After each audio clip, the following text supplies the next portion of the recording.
Bom dia a todos. Happy Father's Day. Feliz Dia dos Pais. Feliz Dia das Mães que são pais também.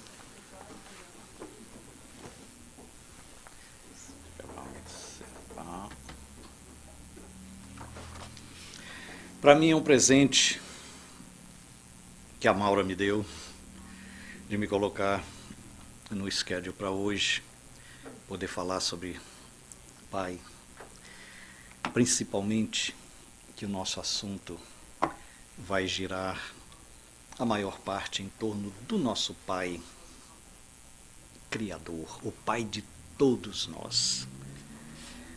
Claro, uma homenagem especial aos pais aqui da terra, que eu sou um deles. Sim, agora tem. Aí. E é interessante como as mães recebem muita homenagem. O Dia das Mães é sempre muito celebrado, há muita luz, muito barulho em torno do Dia das Mães e nem tanto assim em torno do Dia dos Pais. Tanto é que não houve mesmo uma concordância, né, geral com relação à data, né, que aqui nos Estados Unidos nós celebramos hoje, né, e no Brasil, quando é? Agosto, né? Como? Segundo domingo de agosto, né? E aqui nos Estados Unidos, né, tem a nossa história. Em 1910, a Sonora Louise Dodd, ela era filho de William Jackson Smart. E William Jackson Smart, obrigado. Ele era really smart. Ele teve 14 filhos. No primeiro casamento, ele teve 8 crianças. No segundo casamento, ele teve mais 6. A primeira esposa faleceu. Uma de suas filhas, a Sonora. Então, em homenagem ao pai, ela começou na comunidade, na igreja de sua comunidade, a homenagear o pai. Ela via naquele homem o seu herói, que continuava sendo herói para ela mesmo depois de crescido. Porque é natural que nós deixemos de ver nosso pai, nosso progenitor, como herói depois de uma certa época, principalmente na adolescência, quando nós achamos que somos os deuses, né? Então ela resolveu homenagear seu pai e teve o apoio logo da comunidade e a coisa cresceu, né? E isso até 1966, passou a ser o terceiro domingo do mês de junho. E em 1972, o presidente Richard Nixon, ele oficializou o Dia dos Pais como sendo agora, né, o segundo domingo do mês de junho. E na Pátria Amada? Lá no Brasil foi em 1953, o jornalista Silvio Bering. Ele era diretor do jornal O Globo e também da Rádio Globo, né? Começou celebrando o Dia dos Pais associado ao Dia de São Joaquim, que era 16 de agosto. 16 de agosto era uma data fixa, que pode cair qualquer dia da semana. Então, atribuiu-se o segundo domingo de agosto como a data fixa para ser o Dia dos Pais a partir de então. Isso, né, 1953. Na verdade, em 1953, no Brasil, já havia o Dia dos Pais fixado antes mesmo dos Estados Unidos ser oficializado, né? Então, o nosso pai é o co-criador, a quem devemos muito. Não é fácil ser pai, vocês sabem. Porque, vamos voltar às origens, existe uma diferença grande entre homem e mulher. Nós sabemos disso, né?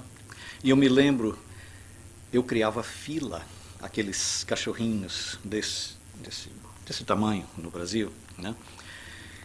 E quando eu fui comprar meu casalzinho para, a partir daí, fazer o meu canil, o veterinário, que depois tornou-se meu amigo, ele era criador da raça mais pura do estado de Goiás, isso lá em Goiânia. Ele me trouxe o casalzinho, lindos cachorrinhos de 2 meses de idade, aqueles bebezinhos assim, desse tamanho, de 2 meses, um fila, né, de 2 meses, desse tamanho. E ele disse, apontando para a fêmea, essa é dócil, essa vai cuidar de vocês, das suas crianças, como a própria mãe. Apontou para o macho e disse, esse também vai cuidar muito bem da família, mas esse um dia vai te enfrentar. Mostre para ele desde o início quem é o chefe. E essa lição ficou, e nós podemos ver que se aplica mesmo ao chefe de família hoje, com relação aos filhos, e em todos os tempos. Porque a criança chega do plano espiritual, voltando à nova prova na Terra, com um cérebro novinho, limpo.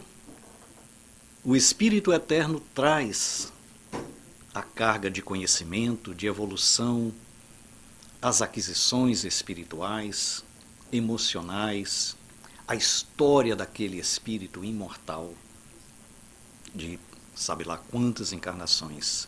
Mas o cérebro é novo. O registro da história universal do planeta Terra na atualidade, vemos essas crianças de 3, de 4 anos de idade, trazendo demonstração clara de que é um espírito eterno e que foi educado antes, no passado, numa outra experiência, quando executa uma peça completa de Mozart, de Tchaikovsky, sem ler a partitura, melhor do que muitos músicos profissionais da nossa atualidade, adultos. Milagre? Preferência de Deus? Deus criou aquele ser melhor do que os outros? E já aos 3 ou 4 anos de idade, que nem bem alcança as teclas do teclado, mas já executa uma sinfonia completa sem ler a partitura, coisa que no nosso plano levaria uns 20 anos de experiência, de escola e de prática para chegar àquele nível. Então nós identificamos ali a reencarnação, o postulado maior da doutrina espírita. E esse espírito, nessa fase, ele está ainda muito ligado ao plano espiritual. Sua memória de espírito imortal ainda está muito ativa, facilmente acessível. E por isso a criança absorve melhor os ensinamentos. Porque depois, na segunda infância, na adolescência, na juventude, esse espírito vai sendo liberado agora por conta do seu próprio livre-arbítrio. É aí que começam os problemas. Que agora o espírito, ele se acha já o tal, né? O papai já não é o herói, mamãe já não é a heroína, começa a questionar tudo. E se não houve uma base bem estruturada lá atrás, a partir do ventre, nem depois a partir do berço, a partir do ventre, nós já podemos conversar e instruir nossos filhos. E é o momento mais propício, porque é quando o espírito está mais maleável, mais fresquinho. O cérebro está prontinho para receber novas instruções. E aí chega aqui na Terra e encontra um pai e uma mãe. Agora, temos que dar, sim, boa educação aos nossos filhos. Mas nós conseguimos dar aquilo que nós não temos?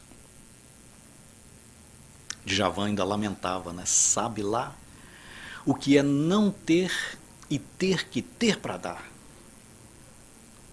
Quando se trata de coisas materiais, a gente sabe, um pai pobre vê os filhos crescendo na pobreza, não consegue dar a eles o material que eles gostariam, dói. Então ele sente aquela dor que Djavan expressa nessas palavras. O que é não ter e ter que ter para dar. Agora, quando as conquistas são espirituais, e isso me entristece um pouco quando eu olho na nossa casa e em quase todas as casas espíritas, que é o ambiente que eu conheço melhor, mas eu já observei também em outras diferentes fés, onde já fui convidado a participar de alguma festa, alguma comemoração em igrejas católicas, protestantes, a história se repete. O número de mulheres bate de longe o número de homens presentes. E eu fico aqui e me ajoelho diante do Scott, do Glauco, do Davidson, né? Valdisson, o Bailey, né? Nosso irmão, o Moacir, tem mais homem aí, o Marcos, né? Que são aqueles die hard, né? Que estão aqui sempre. Esses são os pais que se preocupam com o filho que, em primeiro lugar, ele próprio é, o Filho de Deus, que está aqui para se educar, mas também adquirindo recursos para passar para seus filhos. Né? Aqueles que ainda não têm filhos vão se lembrar dessas palavras no futuro muito próximo. Né? Então, essa é a nossa natureza de pai aqui na Terra. E uma coisa que a gente deve ensinar para o nosso filho, fazer igual aquele homem que chamou seu filho aos 12 anos de idade e disse: meu filho, eu vou te ensinar o segredo da vida. Não diga aos seus irmãos mais jovens, porque eu vou falar isso para eles sempre que um deles completar 12 anos. O segredo da vida, meu filho, é: a vaca não dá leite. A vaca não dá leite. Você tem que levantar às 4 horas. Você tem que caminhar para o curral, pisar no estrume do gado, sentir aquele cheiro que fica na atmosfera acumulada no curral. Você precisa amarrar as pernas da vaca, amarrar o rabo da vaca, trazer um banquinho, pegar o balde, ordenhar as tetas da vaca, encher o balde, levar para o laticínio, que vai processar o produto, transformá-lo em mercadoria para ir para o supermercado. Eu tenho que ir lá comprar com dinheiro do meu trabalho. A vaca não dá leite. Nós temos que trabalhar pelo leite. E assim é na vida. O telefone celular que muitos meninos, meninas de 12 anos de idade ou antes carregam no bolso, não caiu do céu. Não nasceu na Apple Tree. Foi comprado por alguém. E se não ensinarmos isso aos nossos filhos, se não ensinarmos aos nossos filhos que eles vão ter que sentar no banquinho diante da vaca, eles vão achar que tudo é fácil. Eles vão crescer pensando que a vida não requer esforço para crescer. E isso é perigoso. Vamos criar crianças frustradas, adolescentes fracos, e a mídia mostra um número crescente de suicídio todo ano, lamentavelmente, porque são crianças que crescem sem a resiliência desenvolvida. não estão acostumados a ouvir a palavra não. Eu fico triste também quando chega uma mãe aqui, que nós conhecemos suas crianças, como algumas crianças nós presenciamos o seu próprio crescimento aqui, através dos 15, 16, quase 17 anos aqui no caminho da luz, essas crianças crescendo. E um dia chega o pai, chega a mãe sem a criança e diz: meu filho não quis vir hoje. Olha que engano. Eu não tinha querer na hora de ir para a casa espírita, quando eu era pequeno. Eu ia, porque estava na agenda da minha semana traçada pelo meu pai e pela minha mãe, aos 5, aos 6, aos 7, aos 10, aos 12 anos de idade, que naquele dia, naquele horário, nós estaríamos no centro espírita. Eu ia para a evangelização. Então, o mal maior que damos hoje em dia para os nossos filhos pequenos, e em todas as épocas, mas hoje em dia parece a tendência, é um veneno chamado opção. Criança não tem opção. A opção é do pai ou da mãe educar ou não aquela criança. O adulto faz escolhas. O adulto, que agora está com caráter formado em sua base, tem opções. A opção da criança é formar o caráter na base. A outra opção é desencarnar mais cedo, segundo a vontade divina, nem pelo suicídio. Então, o espírito que vai crescer, que está designado por Deus, que vai viver tantos anos, vai viver até a idade adulta, madura, tem que se educar no início. E esse é o nosso papel. Nós somos co-criadores. Nós temos que trabalhar para Deus.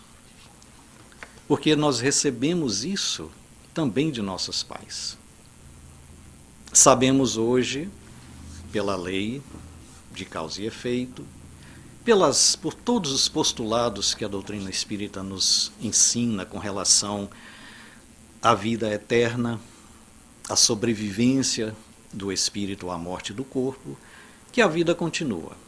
E os nossos papéis se intercalam.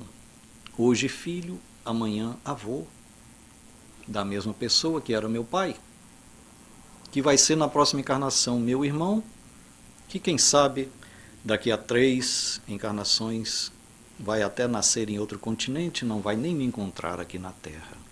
Então nós trocamos os papéis, nós intercalamos. Né? Segundo a lei de causa e efeito, essas trocas podem levar muito tempo. Poderemos reencarnar várias vezes no mesmo grupo familiar, ou pelo menos no mesmo círculo de amizades e influências. Então, é muito comum vermos pais que não são tão espertos, tão inteligentes, tão evoluídos espiritualmente quanto o próprio filho. Imagina que privilégio o espírito José receber de Deus a missão de orientar o bebê, o menino Jesus, em seus primeiros anos. E contam que José era um homem muito sério. Ele era um pouco diferente, segundo Ramatiz, por exemplo, daquele personagem do Jesus de Nazaré, que desempenhou o papel de José, que em certos momentos, principalmente quando soube da gravidez de Maria, e ficou meio que abalado, segundo os espíritos iluminados descrevem o homem José, ele era um espírito forte, um espírito com as suas próprias conquistas. Mas já naquela encarnação, quando ele recebeu Jesus, ele já era um espírito forte, um espírito decidido e com foco bem direcionado. Ele sabia o que queria da vida, sabia como criar seu filho, e ele intuitivamente tinha uma noção muito próxima da realidade de Jesus. Ele já via em Jesus muito cedo um ser especial.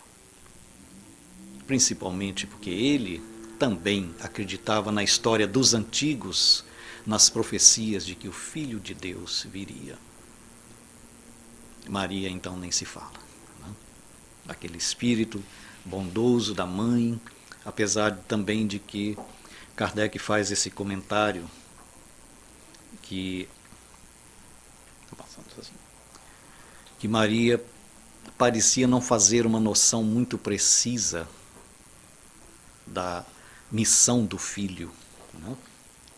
Mas é natural. Então é natural que encontremos crianças mais evoluídas que seus pais, que sua mãe, que seu pai, né? E principalmente o homem. E existe até mesmo uma piadinha, para mim é de muito mau gosto, eu detesto isso, no âmbito espírita. Porque nós sabemos que, segundo, né, a lei de evolução, nós não retroagimos, não regredimos. Se hoje somos seres humanos, não reencarnaremos como animal irracional mais. Só vamos nos aperfeiçoando de agora para frente, porque nós somos os seres, as criaturas inteligentes do universo. Então, uma vez adquirido a individualidade e a consciência humana, só tendemos a ir para frente.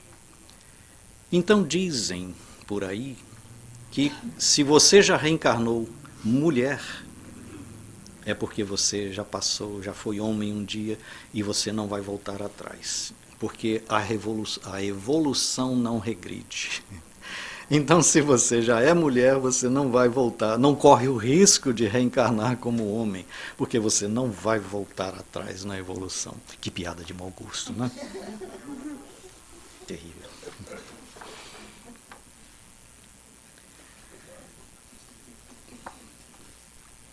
Eu li essa semana um fato interessante, uma entrevista há um tempo atrás de, na ocasião, o homem mais rico do planeta, Bill Gates, e Melinda, sua esposa, dizendo que em sua casa, em sua família, suas crianças tiveram o primeiro telefone celular aos 15 anos de idade, que ele havia determinado assim. E a pergunta veio automaticamente, como, né, a maioria de nós ouve de nossos filhos: ah, mas todo mundo tem telefone com 11 anos, 12 anos, lá na escola todo mundo tem. E a resposta também é aquela que a gente já imagina, que nós ouvimos de nossos pais, nossas mães: eu não sou pai de todo mundo, eu sou seu pai. Né? Porque, né, ele também cuidava de seus filhos. Antigamente nós tínhamos a televisão para ser o bandido, para trazer para dentro do nosso lar a informação maldosa, a informação errada, a informação distorcida, a informação tendenciosa. Claro, a informação boa, a informação educativa. Mas o que a gente gosta mais? A gente gosta da novela, né? E na novela a gente via, né, aquelas tragédias das pessoas e aquelas ideias que vinham insuflando em nossas famílias de que aquela é uma tendência, essa é a nova moda, né? Então a televisão até os anos 90 era o bandido grande, né? O mais perigoso de todos, o vilão de nossos lares e de nossas crianças. Mas era mais fácil controlar, porque as famílias, e isso não tem nada a ver com a possibilidade financeira, poderiam controlar isso tendo apenas um monitor na sala. Mas depois passaram a dar uma televisão para cada quarto, para cada filho. E aí já começaram, né, esses novos pais. A nossa geração é privilegiada, né? Nós somos os tais, né? Nós antigos, nós que temos mais de... Não precisa mencionar a idade, né? Nós tínhamos a educação mais na base. E aí não sabemos o que aconteceu, se foi o contágio, né, desses anos, fim de anos 80 para anos 90, quando a televisão e o início da internet começou a insuflar nas pessoas ideias mais rapidamente do que antes, foi quando o diabo começou a penetrar, né? E aí os valores começaram a se inverter. E a coisa começou a se deteriorar com uma facilidade e com uma rapidez tão grande que hoje está difícil segurar as rédeas. Está difícil controlar. E está difícil mostrar, fazer os pais de hoje em dia, os novos pais, aqueles jovens ainda, menos de 30 anos, eu fui pai aos 23 para 24, entender isso. Porque eles já são essa nova geração que dão um controle para as crianças da família.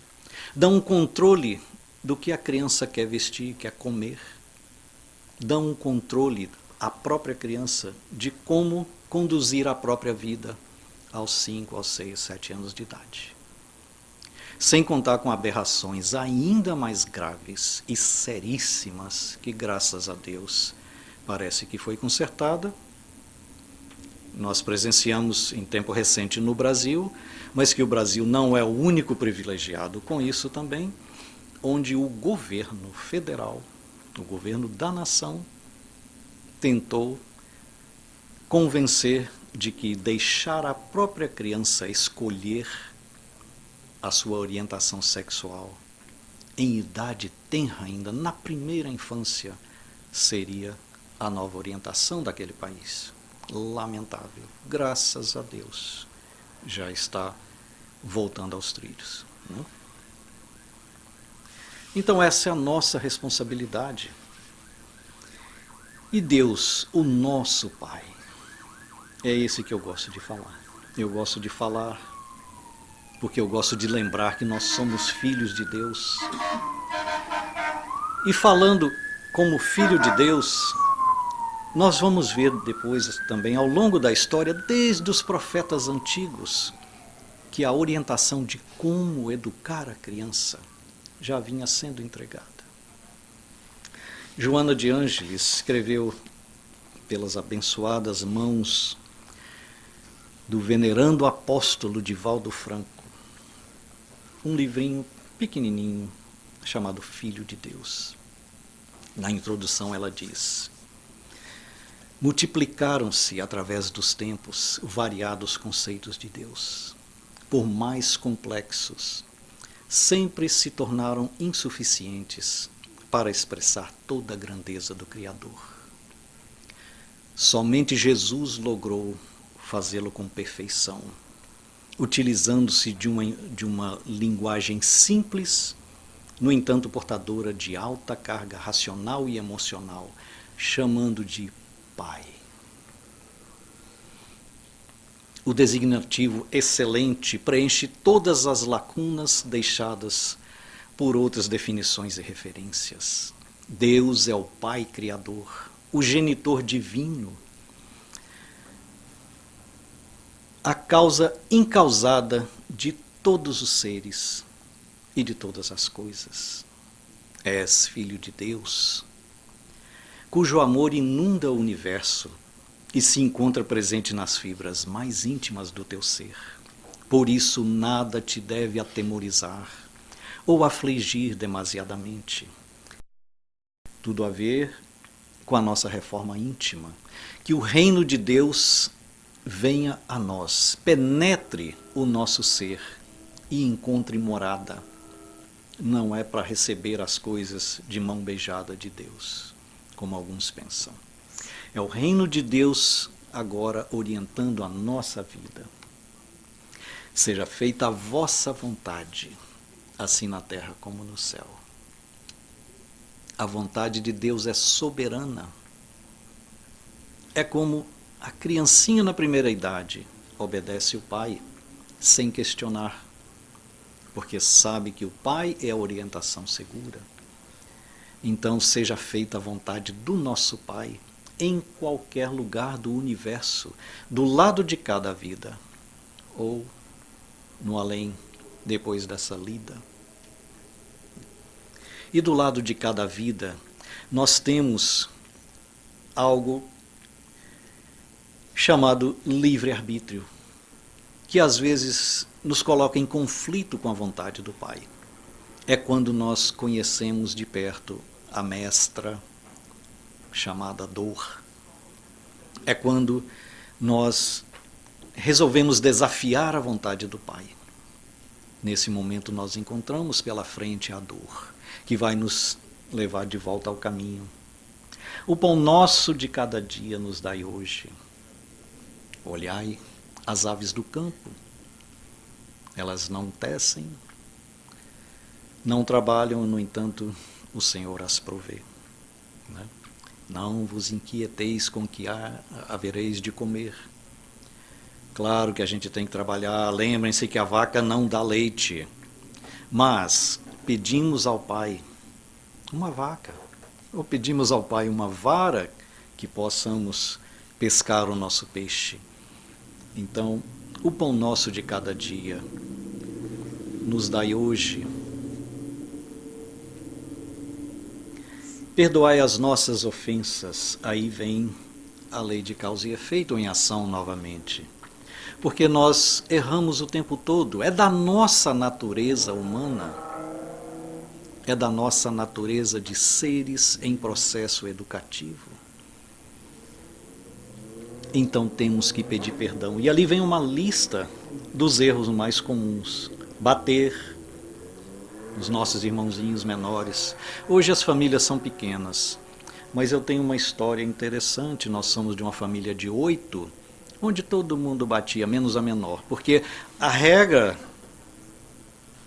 instituída no submundo da nossa desobediência era o mais velho bater no seguinte, o seguinte. Eu era o quarto, então vocês veem que tinha 3 acima de mim para me bater. Mas eu tinha 4 abaixo de mim. Mas nessa época, meus pais já eram mais evoluídos em termos de educação, e a Tininha mais nova que vocês conheceram, minha irmã, ela simplesmente não apanhou. Que sorte, né? Mas então a gente batia. Nós batemos também nos nossos irmãos lá fora. Né? Nós mentimos. Nós brigamos. Nós roubamos. Nós maltratamos. E nós magoamos. Então nós pedimos a Deus que nos perdoe todos esses males, esses pecados, essas ofensas.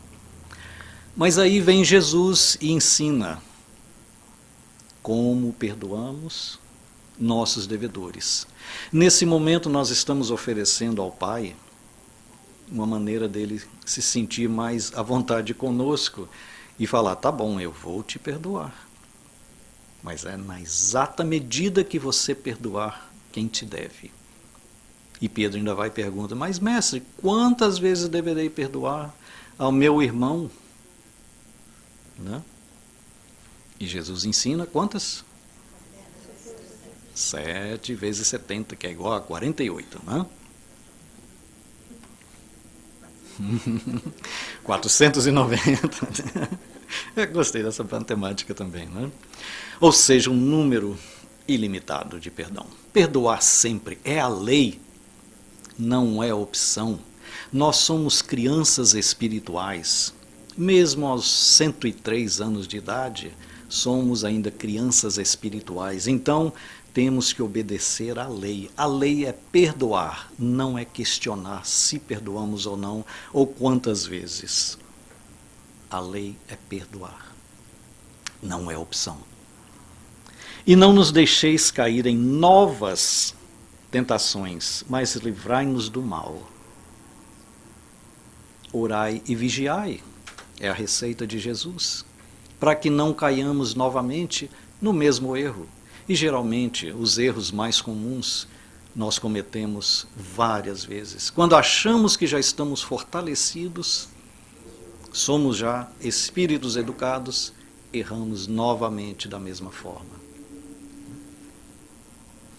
Assim seja, graças a Deus, amém. Qualquer seja a terminação, não importa, né? O importa é a essência da mensagem, reconhecer a autoridade de uma força superior, segundo Kardec, ainda não ao alcance do nosso entendimento de seres humanos no atual estágio da nossa evolução. Por isso, a primeira pergunta do Livro dos Espíritos, feita por Kardec às entidades iluminadas, é: o que é Deus? E não quem, como, né? O que é Deus?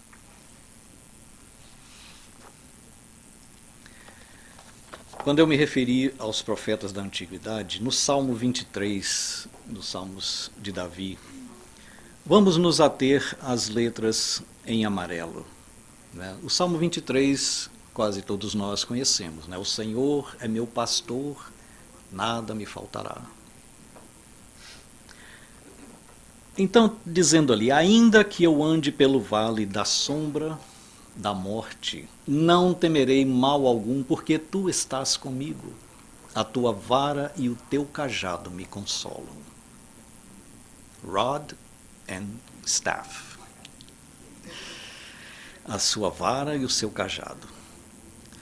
Por que o pastor usa uma vara e um cajado? Não pode fazer 2 em 1? Aqui tem uma simbologia, claro.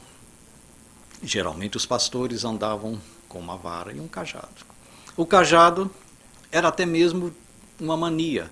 E, por bem dizer, na antiguidade, gente, um cidadão de 45, de 50 anos era um velho. Hoje, um garotão de 65 anos é jovem, né? Porque a ciência nos ensina a viver melhor, nos ensina a nos alimentarmos, a cuidar melhor. A medicina mais avançada ajuda a longevidade, mas antigamente era comum o homem andar com o cajado, se apoiando no cajado, né? Vimos Moisés no filme, né? Que ele batia o cajado e aquela história toda. E na outra mão, a vara do pastor do rebanho, né? Por quê? Porque as ovelhas, às vezes, começavam a se desgarrar e ele cutucava de longe, né? Não tem aquela expressão cutucar com vara curta, quando a gente vai mexer com quem a gente não deve mexer, né? Não vá cutucar com vara curta. A vara do pastor era longa porque de longe ele consertava o rebanho, né? Agora, a simbologia do cajado, manter o pastor em pé, observando, é o nosso papel de pais. Nós temos que estar observando o comportamento do nosso filho, o nosso filho que volta da escola. Tudo bem, pai? Tudo bem. Como é que foi na escola hoje, meu filho? Normal. Essa é a resposta curta, né? E aí o pai vai para o seu smartphone, o filho vai para o seu smartphone e ninguém conversa, mas o filho está sofrendo bullying na escola, está indo mal nos estudos, está tendo problemas de relacionamento efetivo, porque tem aquela menininha bonitinha que agora já tira toda a atenção dele. E aí vão os problemas. Mesma coisa com as meninas, né? E os pais que não estão segurando o cajado, estão atentos, observando, daí a algum tempo vai lamentar o suicídio do filho, porque não estava observando, não estava atento à educação do filho desde o início.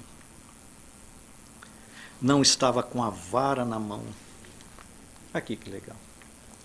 Sabe qual é o maior perigo do rebanho? Não é o lobo. É a ovelha que se desgarra voluntariamente. Né? Quando o nosso conflito entre o nosso livre-arbítrio e a nossa consciência, o livre-arbítrio vence, nós encontramos o despenhadeiro, encontramos o barranco, somos aquela ovelha desgarrada. Mas o nosso Pai, o pastor das ovelhas, continua nos resgatando. Como? Ele instalou um GPS automático na nossa identidade, na fábrica, quando ele estava nos fazendo pela primeira vez, chamado esse aparelhinho de autocorreção, automaticamente funciona, chamado consciência. É um chipzinho que é instalado na alma do indivíduo, e nesse chip Deus upload, né, toda a programação de sua lei. Então, nós já saímos das mãos de Deus, saímos da fábrica com todo o código divino na nossa identidade, dentro do nosso ser, permanentemente instalado e funcionando. Porque Deus tem um controle de qualidade muito grande. Ele não libera o seu filho para o mundo antes de testar, para ver se está funcionando mesmo. E dá o seu selo de controle de qualidade divina. Esses somos nós, filhos de Deus, criados perfectíveis, capazes de atingir a perfeição, por acréscimo da bondade do nosso Pai. Então, a nossa consciência nos mostra que o barranco está adiante, nos mostra que o precipício está logo ali, mas o nosso livre-arbítrio resiste, e o nosso Pai está ali com a vara. A vara do nosso Pai é a sua lei, a nossa consciência. Uma outra referência em Provérbios: Filho meu, não rejeites a correção do Senhor, nem te enojes da sua repreensão. Porque o Senhor repreende aquele a quem ama, assim como o pai ao filho, a quem quer bem. Nos dias de hoje, traduziríamos isso em: aceita a tua prova sem desatino. Filho meu, não rejeites a correção do Senhor. É quando a dor nos visita, porque ela vem nos falar sobre os nossos erros cometidos, e nós reclamamos. Nós começamos a questionar por que Deus fez isso. Ou às vezes, nem mesmo nós, mas por que Deus levou meu filho? Por que Deus levou minha mãe? E começamos a questionar a sabedoria e a bondade do nosso Pai Criador, por desconhecer o funcionamento do mundo, as regras da vida.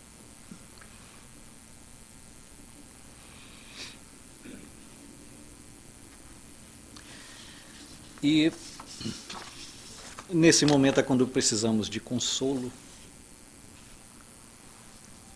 E o consolo mais profundo para a nossa alma. Eu li uma página de Maria Dolores, pelas mãos abençoadas do também venerando apóstolo Francisco Cândido Xavier, que ela diz: alma fraterna, recorda, os momentos infelizes parecem noites de crises em que o céu lembra um vulcão. Rimbombam trovões no espaço, coriscos falam da morte, passa irado o vento forte, tombando troncos no chão. Os animais pequeninos gritam pedindo socorro, descendo de morro em morro, cai a enxurrada a correr.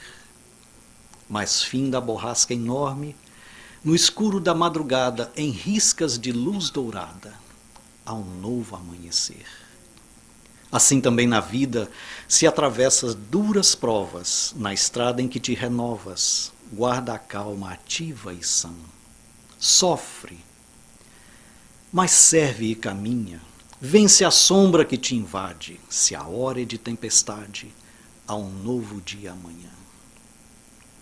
Obrigado, Maria Dolores. Obrigado, senhoras e senhores.